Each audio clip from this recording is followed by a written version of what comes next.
Good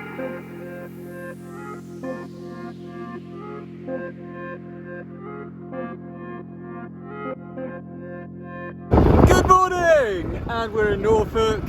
It's muggy as heck again. My legs are tired from intervals yesterday. But we're out and we're training. We are loving every single second of it.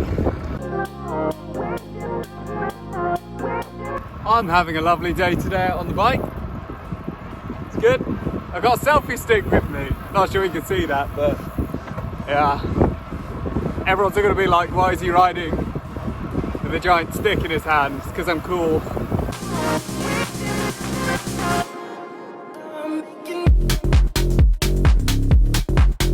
Got about half an hour left on my training ride. I think I went in a bit too hard today.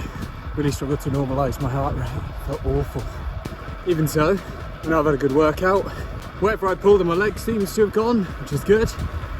But they do feel a bit tender from the intervals yesterday.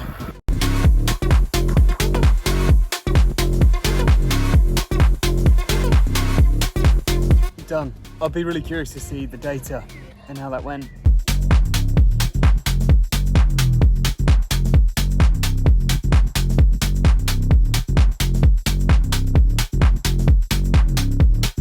So in that ride, my heart rate needed to be 140 and it ended up being 140. But the problem was it was 160, 120, 160, 120. It just did this the whole time. I should have just kept it steady at 140. So that's on me, that one. But I'll feel that tomorrow.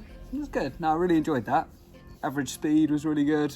It's one of those moments where I'm glad I grabbed Ryan's brolly as it's hammering down and I need dog food. Not me personally, Ivy needs it, but you get my drift.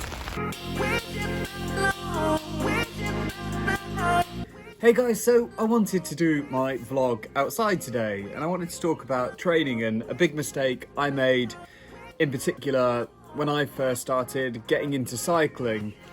And that was the mistake of training to distance instead of duration. So when I first started, I was like, oh, I do 40 miles a day or I do X amount of distance a week, and this was something that I always built up, and I was like, oh, I've done 80 this week, I'll do 100 next week, I'll do 150 the week after.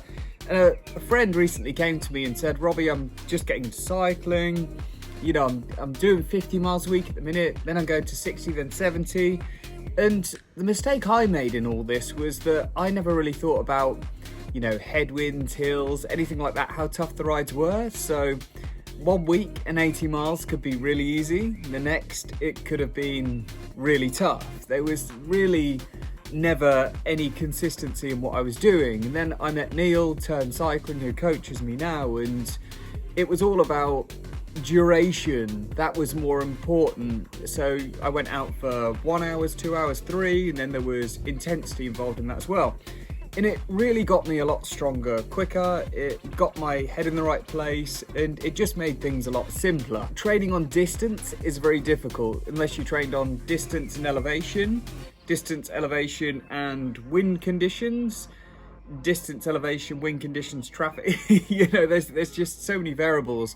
But when you train on just time and intensity, there's very few variables. So if there's one really good bit of advice for someone that wants to get stronger in cycling, it's quite new and is new to training, I would definitely not train on distance, but train on duration instead. And then you can start looking at your efforts a bit more and your intensity. And I personally would recommend though, even if you're quite new to cycling, it might be worth seeking the advice of a coach or someone that's got a good kind of blog online about training and training plans. And even purchasing one if you need to. That would be really beneficial just to kind of roughly see the way people go about getting fit. I wouldn't just go in blindly and try and ride every mile under the sun, no matter what the condition. It isn't really going to benefit you as much as knowing what you're doing.